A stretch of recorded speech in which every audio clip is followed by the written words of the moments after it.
are a lot of misconceptions about tomatoes. Everyone says plant them in full sun, right? That's what we know, is that these need to be planted in full sun. But what I have experienced living here in Georgia zone 8A, 8B, where it gets extremely hot. We have a very long growing season, that these tomatoes are not going to be able to handle the extreme temperatures that can get up to the hundreds.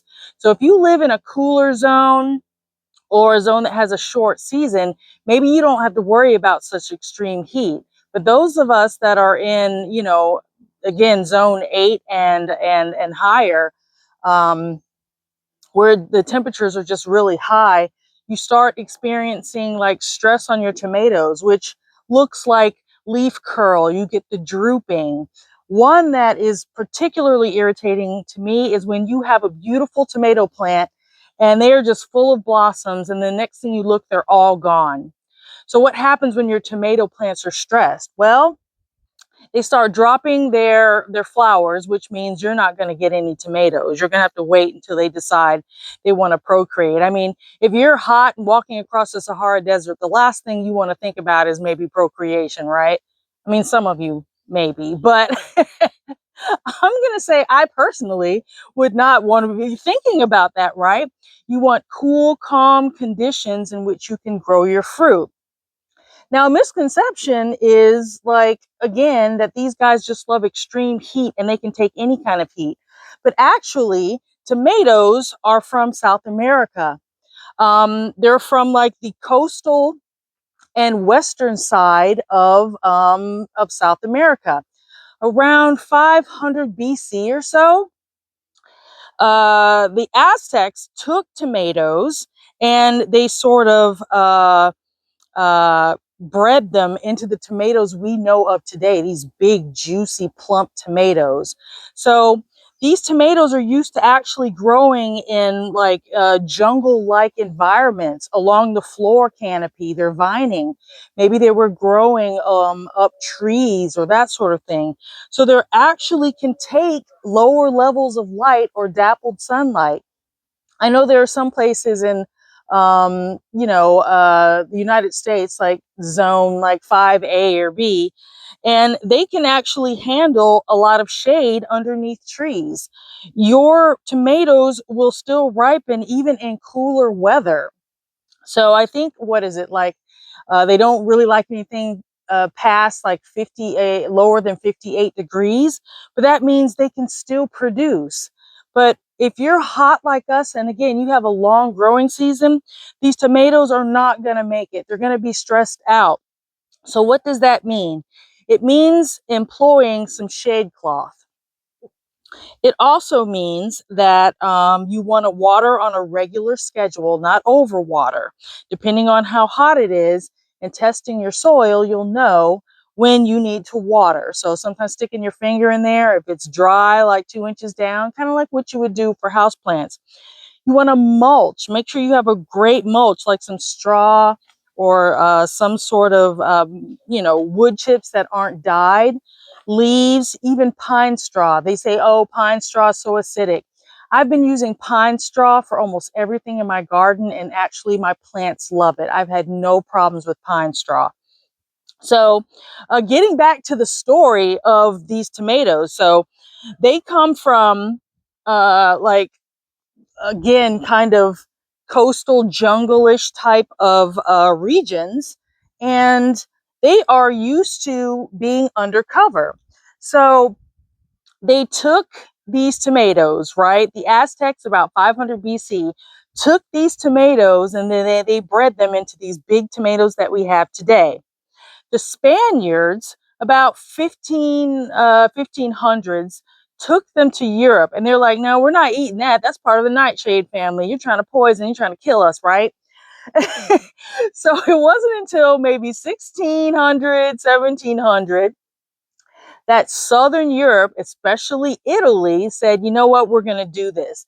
They grabbed these tomatoes and they started making sauce. And that's how we get this delightful Italian sauce and pizza and all of the loveliness that we have today. But a lot of these tomatoes, even if they are bred, the F1s, and they're bred for heat.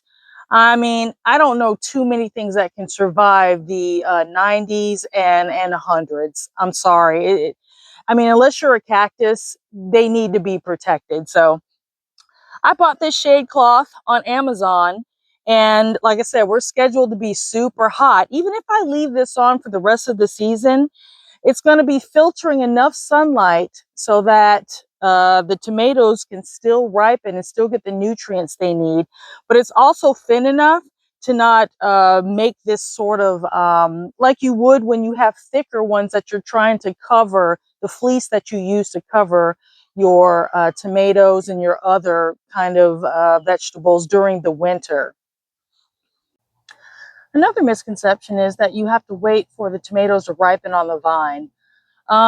Really, if you wait till they're about 90% ready, you can go ahead and pull them and they will ripen on top of the counter.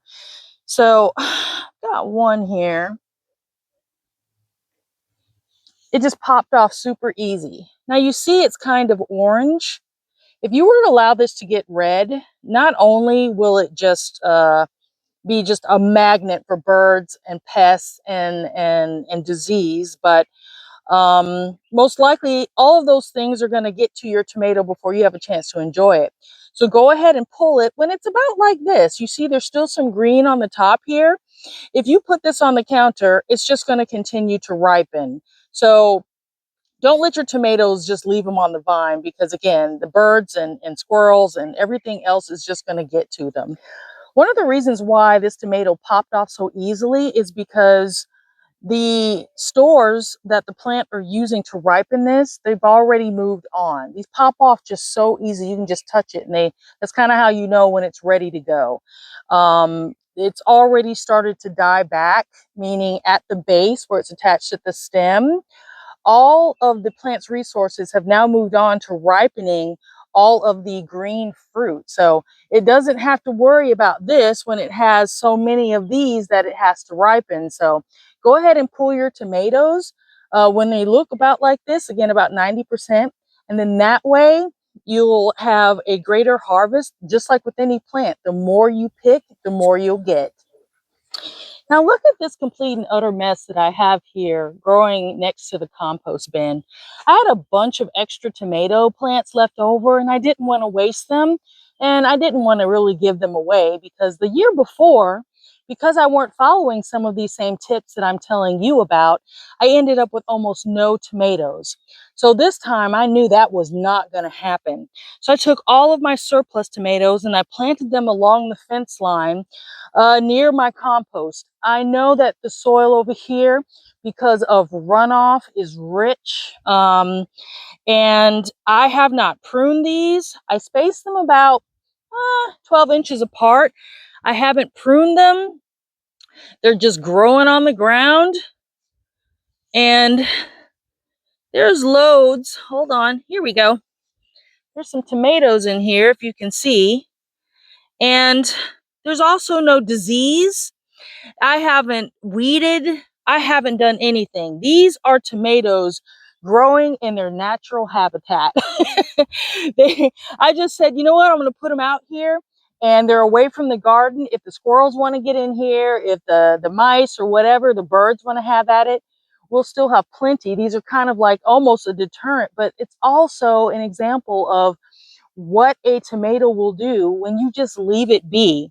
It's growing along the ground next to this fence. It really hasn't even started climbing yet. And just look how lush this is. Look how lush this is. And again, there's no disease, there's no pruning. This is a variety of indeterminates. And there's a bunch of tomatoes in here. There's some growing. And they've never looked happier, doing absolutely nothing. So pruning your tomatoes to excess, even if you're trying to save space, I guess it depends on the type of environment you're growing in. If you have healthy compost that you've started yourself, there's most likely not going to be a whole lot of disease in there. Even though it's early in the season still and it's been raining a lot, these look more healthy than the ones I probably have in my bed. Now, mind you, the ones in my bed are are full of either compost or topsoil that I've gotten from like Home Depot or so. We don't know what's in that soil when we buy soil, but we do know what's in our own compost when we make it. So there's something to be said for that.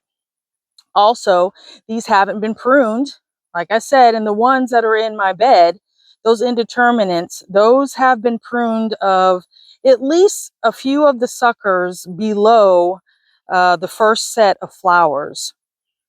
So I figured, okay, why don't I prune these so that I can save space in some of this? And, you know, I'm thinking that I am not going to be pruning tomatoes ever again because I think it may be a misconception. These are growing the way they should.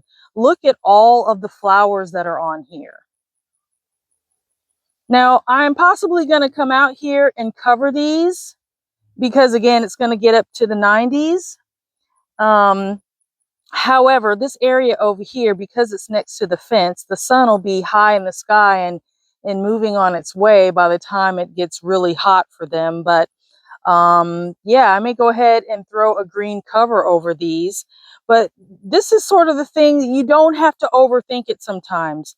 We get on, you know, social media, we listen to a bunch of experts, and sometimes it's like just let nature do what it's going to do. Again, I just threw these tomatoes out here. Yeah, there's lots of weeds, but you know what? So what? I'm still going to get tomatoes out of here. Maybe I'll keep you posted on my little experiment in just growing veggies over here out of the compost. But so far, so good. There is some grass from mown grass that has been put down to kind of smother the grass growing around here a little bit. But other than that, I think there's like a peach tree in here that started growing. But yeah, so those are the misconceptions that I know about tomatoes. If you have any more that you know of, leave a comment below. The first year, I almost did nothing and I had just an abundance, a crazy abundance of tomatoes. And then as it's, you know, the years have gone by, it's only been 3. There's just been so many issues with like getting a great harvest of tomatoes. And I don't know, it's either been rain or it's been drought or it's just been incredibly hot. Last year, I know the heat doomed a lot of my tomatoes. They just stopped producing and I pruned the heck out of them. Um, so I'm telling you because I myself had to learn. Again, so keep your tomatoes covered when it's hot and keep them watered and mulched. Go ahead and get those tomatoes off there when they're, you know, looking again about 90% ripe. You can ripen them on top of your sink. And stop with the excessive pruning. Also use, if you can, start making your own compost. And they don't need a lot. You don't have to prune them to death. You can just stick them in the dirt a lot of times. As long as it's some rich earth and even in the shade, you can grow them in the shade. But we love tomatoes here. And I mean, these came from what, before 500 BC. We've been in love with this tomato. So if we're going to be growing them to the best of our capabilities, then we need to know as much about them as possible and how it's going to look for the future when, what are the future tomatoes going to look like? Are they going to be the size of cantaloupe? Some of them already are, I know, but um, it'll be interesting to see. Please leave a comment below, again, if you have any suggestions or any myths that you know about tomatoes. Be well, be blessed, and we'll see you next time. Bye-bye.